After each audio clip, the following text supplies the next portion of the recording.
Let's look at how the previous and next buttons function in a playlist in PolyNome. Here I have an example where we have a verse groove, and then a fill, and then a groove, and then a fill, and then a groove. And at the moment, all of these are set to loop. So PolyNome won't advance. I'm going to go into playlist controls, turn on auto advance and play when advancing, hit done, and if I hit play here, this is going to play for an infinite number of bars, so it will never advance to the next one in the list. However, while it's playing, we can tap the next or previous buttons, and PolyNome will wait until the end of a pattern and then it will advance. So let's try it. We'll tap it, says it's waiting for a new cycle, and then it moves on to the next one.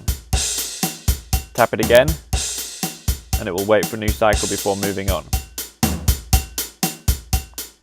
So this can be useful if you have, for example, a foot pedal set up, like an air turn pedal, and you can find out more about that on the Preferences page. If you click on Preferences, Remote Control Device, you can find out about an air turn pedal here. And with an air turn pedal, you can set up the different pedals to work different functions of PolyNome. So one of the functions you could add to an air turn pedal would be the next in the list. And in that way, you could have the basic groove set to loop. You could have the fill set to 1 repeat, because we only want to hear that fill once. And then the basic groove set to loop, and fill 2 set to 1 repeat. This could also work for a song where you have, for example, a song that's in 4/4 for the most part, and then it goes into 7/8 for a guitar solo. And maybe this is a free guitar solo where the guitarist might play for 8 bars, he might play for 16 bars. He's going to cue you when he's ready to move on. So you can't program a static click for that because you don't know how many bars of 7/8 you will need. So in that example, you would set the 7/8 pattern to be a loop, and when he cues the next section, you would hit the next button, and then you would get your 4/4 click back. So let's try this. For this example, we'll hit play, and we get our verse groove for as long as we want. So maybe we start playing a guitar along to this, and we decide that on the next one we want a fill. So we press the pedal or push the button, and then the next one comes and we get the fill, and it automatically moves into the verse again. So we play the verse, and then when we decide we want a fill, we hit the next button, we get the fill for 1 repeat, and then it moves into the verse again.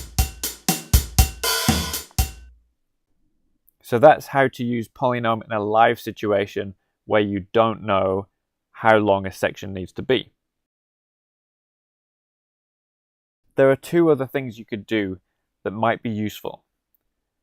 We can create a blank preset, and we'll add a rhythm which is just a rest. And we'll save this. So this has no sound.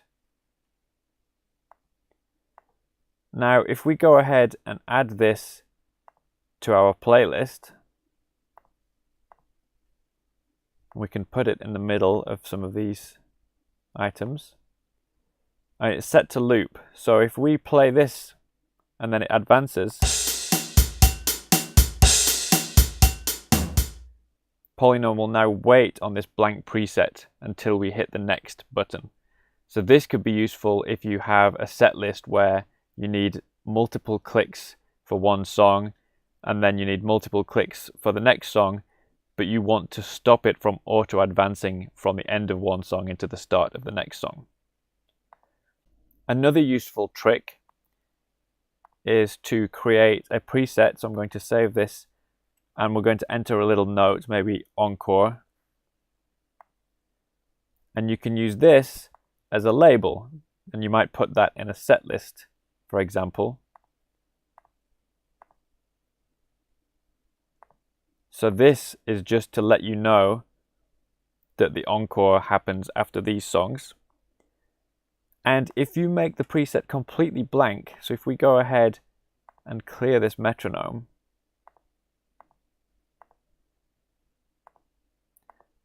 you'll note that it has no details here. And this will just be skipped. So you can create presets that are just for information. So if we play this, it's going to skip over this label.